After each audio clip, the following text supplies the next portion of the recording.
Thank you very much, Speaker. As the only visually impaired senator in the House, it was difficult for me to know if I would catch your eye, but I'm glad that I have. And I thank you for the opportunity to also, with some of my colleagues, oppose this motion. Mr. Speaker, I've heard a colleague use the book of Nehemiah to prosecute her support of this motion. But what exactly did Nehemiah say when he was urged to retreat? What was Nehemiah's decision when people were trying to distract him from his work? Mr. Speaker, Nehemiah said, I am doing a good work and I cannot come down.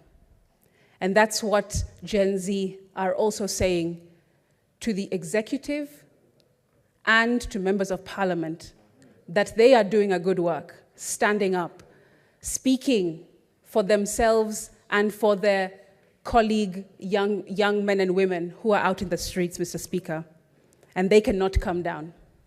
And neither should we in this Senate. How can we go on a recess? Why are we going on a recess? We have just come from a 3-week recess period, Speaker. Why do we need 2 more weeks to reflect? This is a house of reflection, and we have to do it while we're sitting in these seats and when we're speaking in these microphones. That's what we're here to do. Parliament stands to represent its people. Parliament, Mr. Speaker, does not close to run away from its people. I want to urge and persuade those who have not spoken yet to also concur in opposing this motion, not because of disrespect, but because of respect for the young men and women who have lost lives, who are now muted because they cannot speak due to yesterday's horrifying scenes. We can't go home. Are we trying to say that renovations of windows and offices are more important than speaking for bloodshed and lives lost yesterday? We cannot, Mr. Speaker. And I, as a young person, as the first young person speaking to this motion, as a youth in this House, I am speaking for the youth who are outside of this House. We cannot go on a recess. It is wrong, and it would be completely insensitive to do so. Mr. Speaker, darkness fears democracy. I rarely wake up in the morning wishing for my eyesight to be restored, but what a sight to be able to behold. This last week had me aching with desire to see my fellow youth in the most spectacular display of patriotism, camaraderie, and putting up a first-rate masterclass on demanding that governments be held to account for the entire world to see. And yes, they have seen. But unity, Mr. Speaker, has been violently gunned down in the streets, not by men, but by monsters who have no concern for human life. Although this government has demonstrated that lifeless Kenyan bodies are not to take precedence over their punitive finance bill, young Kenyans have looked their oppressor dead in the eye and shown them that when it comes down to the wire, there are only 2 times to be brave: when you feel like it and when you don't. My profound disappointment with the current government and its forceful assault on crowds of innocent youth, Speaker, by its nefarious police officers who have gone rogue on unarmed young citizens peacefully exercising their constitutional right towards an uncaring, a corrupt, and wasteful government in their eyes that has turned its back on them, cannot be emphasized enough, Speaker. The brute force used against young, unarmed protesters reveals the operating system built into the fabric of today's government. And when they kill us, Speaker, they're killing themselves. The arrogance from some of these top government officials has been outrageously condescending to young people, disgusting and reminiscent of narcissistic abuse. You call us wankers and clueless children of plunderers. Then you say you're proud of us for making our voices heard peacefully. Then abduct defenseless children using state machinery and escalate a peaceful demonstration of young people with phones, twigs, and water bottles in their hands into barbaric scenes of bloodshed. Young people, Mr. Speaker, were not out to kill. In fact, I was here on this premises yesterday when everything set off. And whilst I was separated from my security guard, Mr. Speaker, I also saw another member of parliament from the National Assembly who is a wheelchair user, who voted yes to the finance bill, also having been separated from his team and his aides and bodyguard. He was stranded, Mr. Speaker, couldn't run, couldn't hide in his wheelchair. And you know what happened when those kids entered this premises?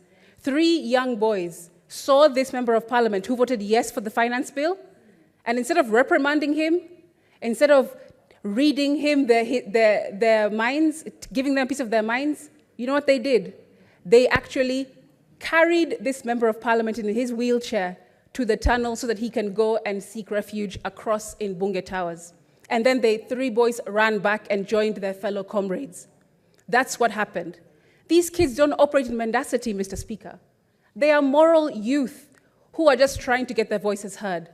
So this peddling of a message or narrative that these youth are evil, they are killers and criminals, they're not. That is completely misguided and untrue. Why don't these policemen punch in their own weight class, Mr. Speaker? That's my question. I've been asking myself, would they come into parliament and try and abduct or take on Aledama or Lekina?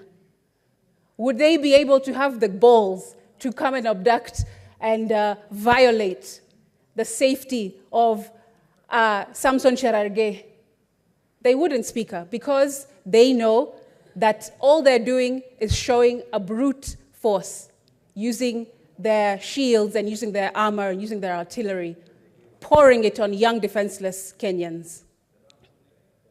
And you know, clinical psychologists will tell you that narcissists will first love bomb you, then they'll manipulate you, then they'll gaslight you into believing their lies, then they devalue you, and finally, Speaker, they discard you once they have what they want. We young people have seen every single stage of these narcissistic behaviors in this government. And since they complained that over 8 million of us did not come out to have our voices heard in the 2022 elections, Mr. Speaker, we are here now. And an estimated 25 million came outside in every corner of the country yesterday to say that we reject this finance bill because we would rather die on our feet than live on our knees. We are not the generation who are silenced with every carrot dangled in front of them, Mr. Speaker. We are the generation that asks questions and demands accountability because we understand that we are rich, and only if the money that we refuse tastes better than the money that we accept. Gone are the days, Speaker, when governments can rely on using methods to numb their people through controlling the media, through controlling education, and controlling the church, which used to be houses of God, and now have turned into dens of thieves. So, Mr. Speaker, we're saying as young people, go ahead, push that narrative all you want about our international financier. That's a scapegoat, because you won't find one. Unity is our financier. Liberation, passion, justice, anger, disillusionment, and dissatisfaction are all our financiers. This is the reason why I oppose going on recess, Mr. Speaker, especially at such a sensitive time in our country. Mr. Speaker, this finance bill is without a doubt designed to be esoteric. I believe that it's relied upon for citizens not to understand this document in full. The Prime Cabinet Secretary said a few days back, if the Finance Bill 2024 fails to pass, the implications are serious. It could result in a complete shutdown of the government and signal a vote of no confidence from the public. These and many statements, Mr. Speaker, are being peddled by government officials, and none of them are true. They tell the public how ominous the failure of the passing of the bill will be, but that's not true. Yet, Mr. Speaker, if the bill were to pass without the consent of the people, it will split the entire nation, and that's not what we want to see. Mr. Speaker, the President still has an opportunity to not put pen to paper. The Constitution clearly says that he has 14 days to assent to any bill that comes from Parliament. And he can still, right now, today, in this moment, decide not to sign this bill into ascension. Mr. Speaker, I just want to conclude so I can give other members a moment to also contribute, but to just say that young people are tired. Young people are exhausted. They don't have jobs. How would they have money to look for artillery and knives and guns? But still, we poured every single piece of armor on these young children yesterday, Mr. Speaker. And as a young person myself, I am disgusted, I am appalled, I am completely beside myself. And I want to conclude by saying that my heart goes out to the families and loved ones who have lost people yesterday. Mr. Speaker,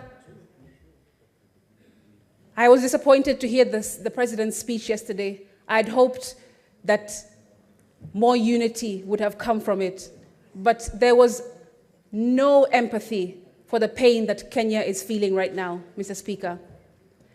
There was absolutely no sign of benevolence when he spoke, Mr. Speaker. Mr. Speaker, I would have hoped that the President would have come to unify, would have stood in that address and unified the nation, but instead he threatened.